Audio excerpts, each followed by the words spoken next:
اور محاصرہ یعنی گھیرا کرنے والے کافروں کے سروں پر خاک ڈالتے ہوئے انہی کے بیچ میں سے آسانی سے نکل گئے۔ نہ کسی کو نظر آئے، نہ کسی کو کچھ خبر ہوئی۔ ایک دوسرا شخص جو اس کراؤڈ میں سے موجود نہیں تھا، دور کہیں تھا، اس نے ان لوگوں کو خبر دی کہ محمد تو یہاں سے نکل گئے ہیں صلی اللہ علیہ وسلم، اور چلتے وقت تمہارے سروں پر خاک ڈالتے گئے ہیں۔ چنانچہ جب ان لوگوں نے اپنے سروں پر ہاتھ پھیرا تو واقعی ان کے سروں پر خاک اور دھول پڑی ہوئی تھی۔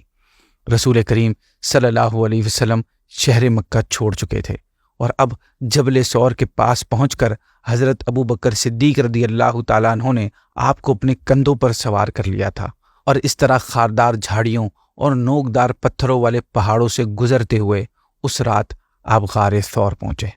چوتھے دن 1 ربیع الاول پیر کے دن آپ غار ثور سے باہر تشریف لائے اور 12 ربیع الاول کو مدینہ منورہ پہنچے، جہاں اہل مدینہ نے بڑی شان و شوکت سے آپ کو ویلکم کیا۔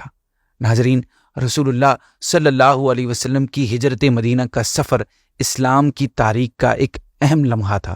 اس ہجرت نے نہ صرف مسلمانوں کے لیے ایک نئی ریاست کی بنیاد رکھی بلکہ اسلامی معاشرت کے اصولوں کو بھی مضبوط کیا۔ اس سفر میں بہت سی اہم تعلیمات اور سبق پوشیدہ ہیں ہمارے لیے۔ اللہ پاک پر مکمل اعتماد اور یقین، مشکل سے مشکل حالات میں ثابت قدمی رہنا، حالات سے نہ گھبرانا، ضرورت کے مطابق سامان سفر ساتھ رکھنا، پراپر پلاننگ کے بعد نکلنا، درست راستوں کا انتخاب کرنا، سفر کے راستوں کی انفارمیشن، یہ سب موجود تھا اس سفر میں۔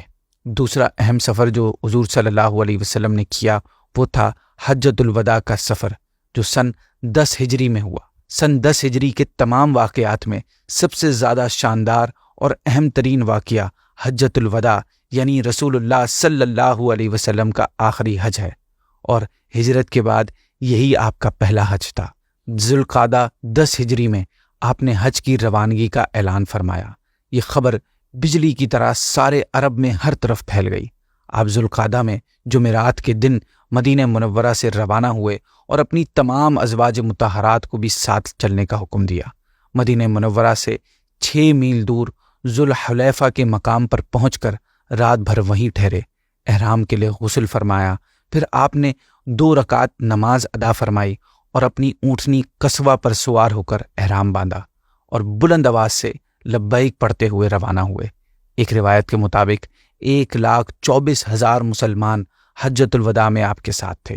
فجر کی نماز آپ نے مقام ذی طوا میں ادا فرمائی اور غسل فرمایا، پھر آپ مکہ مکرمہ میں داخل ہوئے۔ اس دن 4 ذوالحجہ تھی۔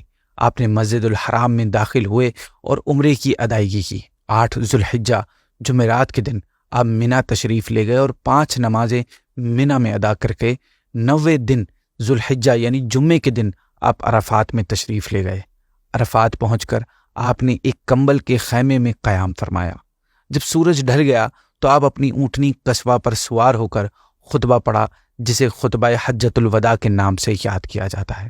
اس خطبے میں نبی کریم نے بہت سے ضروری احکام بیان فرمائے اور زمانہ جاہلیت کی تمام برائیوں اور بیہودہ رسموں کو مٹاتے ہوئے اعلان فرمایا کہ سن لو کہ جاہلیت کے تمام دستور اور طور طریقے میرے قدموں کے نیچے پامال ہیں۔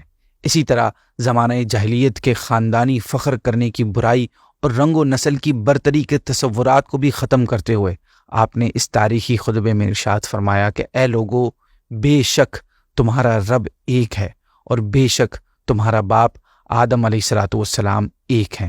سن لو، کسی عربی کو کسی اجمی پر اور کسی اجمی کو کسی عربی پر، کسی گورے کو کسی کالے پر اور کسی کالے کو کسی گورے پر کوئی فضیلت نہیں مگر تقوی کے سبب سے۔ اسی طرح تمام دنیا میں امن و امان قائم فرمانے کے لیے آپ نے فرمایا کہ تمہارے بھائی کا خون اور تمہارے بھائی کا مال تم پر تا قیامت اسی طرح حرام ہے جس طرح تمہارا یہ دن، تمہارا یہ مہینہ، تمہارا یہ شہر محترم ہے۔ خطبے کی لاسٹ میں آپ نے فرمایا کہ تم سے خدا عز و جل کے یہاں میرے بارے میں پوچھا جائے گا تو تم لوگ کیا جواب دو گے؟ تمام حاضرین نے کہا کہ ہم لوگ خدا سے کہہ دیں گے کہ آپ نے خدا کا پیغام پہنچا دیا اور رسالت کا حق ادا کر دیا۔ یہ سن کر نبی پاک نے آسمان کی طرف انگلی اٹھائی اور 3 بار فرمایا کہ اے اللہ، تو گواہ رہنا۔ دوران خطبہ سورہ مائدہ کی آیت نمبر 3 نازل ہوئی، جس کا ترجمہ ہے کہ آج میں نے تمہارے لیے تمہارے دین کو مکمل کر دیا اور اپنی نعمت تمام کر دی اور تمہارے لیے دین اسلام کو پسند کر لیا۔ ناظرین، نبی پاک کے سفر کے حوالے سے روایات میں مختلف باتیں آتی ہیں۔ چنانچہ حضرت کعب ابن مالک رضی اللہ تعالیٰ عنہ بیان کرتے ہیں کہ نبی کریم صلی اللہ علیہ وسلم جمعرات کے دن غزوہ تبوک میں تشریف لے گئے اور آپ صلی اللہ علیہ وسلم جمعرات کے دن سفر کے لیے نکلنا پسند فرماتے تھے۔ روایات میں یہ بھی آتا ہے کہ جب آپ صلی اللہ علیہ وسلم جب سفر سے واپس تشریف لاتے تو بچے آپ کا استقبال کرتے، آپ کمال شفقت اور رحمت سے انہیں گلے لگا لیتے، اپنی گود میں بٹھا لیتے اور بوسہ دیتے۔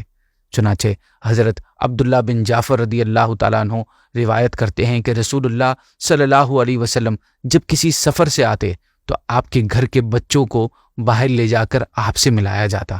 ایک بار آپ صلی اللہ علیہ وسلم سفر سے آئے، مجھے سب سے پہلے آپ کے پاس پہنچا دیا گیا تو آپ نے مجھے اپنے سامنے بٹھا لیا۔ پھر سیدہ فاطمہ رضی اللہ تعالیٰ عنہ کے ایک صاحبزادے کو لایا گیا تو انہیں آپ نے پیچھے بٹھا لیا۔ پھر ہم تینوں کو ایک ہی سواری پر مدینے کے اندر لایا گیا۔ حضرت عبداللہ بن عمر رضی اللہ تعالیٰ عنہ سے روایت ہے کہ رسول اللہ صلی اللہ علیہ وسلم جب کسی غزوے یا حج یا عمرے سے لوٹتے تو سطح زمین سے ہر بلند جگہ پر چڑھتے وقت 3 دفعہ اللہ اکبر کہتے، پھر کہتے کہ لا الہ الا اللہ وحدہ لا شریک لہ، لہ الملک ولہ الحمد وہو علی کل شیء قدیر، آئبون تائبون عابدون لربنا حامدون، صدق اللہ وعدہ ونصر عبدہ والہزم الاحزاب وحدہ۔ یعنی اللہ کے سوا کوئی معبود برحق نہیں، وہ اکیلا ہے، اس کا کوئی شریک نہیں، اس کے لیے ہی بادشاہی ہے، اسی کے لیے تمام تعریفیں ہیں اور وہ ہر چیز پر پوری طرح قدرت رکھنے والا ہے۔ ہم توبہ کرتے ہوئے، اس کی عبادت کرتے ہوئے، اپنے رب کی حمد و ثنا کرتے ہوئے لوٹ رہے ہیں۔ اللہ پاک نے اپنا وعدہ سچا کر دکھایا، اس نے اپنے بندے کی مدد کی اور اس اکیلے نے تمام لشکروں کو شکست دی۔ سیدنا انس رضی اللہ تعالیٰ عنہ سے روایت ہے، انہوں نے فرمایا کہ نبی پاک صلی اللہ علیہ وسلم اپنے گھر والوں کے پاس اپنے سفر سے رات کے وقت واپس نہ آتے تھے۔ آپ صلی اللہ علیہ وسلم صبح کے وقت گھر آتے یا شام کے وقت تشریف لاتے تھے۔ اسی کے ساتھ ناظرین یہ والی ایپیسوڈ کو اینڈ کرتے ہیں۔ نیکسٹ ایپیسوڈ میں انشاءاللہ عز و جل ہم حضور صلی اللہ علیہ وسلم کی زندگی کے ایک اور اسپیکٹ پر، سیرت کے ایک اور پہلو پر بات کریں گے۔ جزاک اللہ۔ السلام علیکم ورحمۃ اللہ وبرکاتہ۔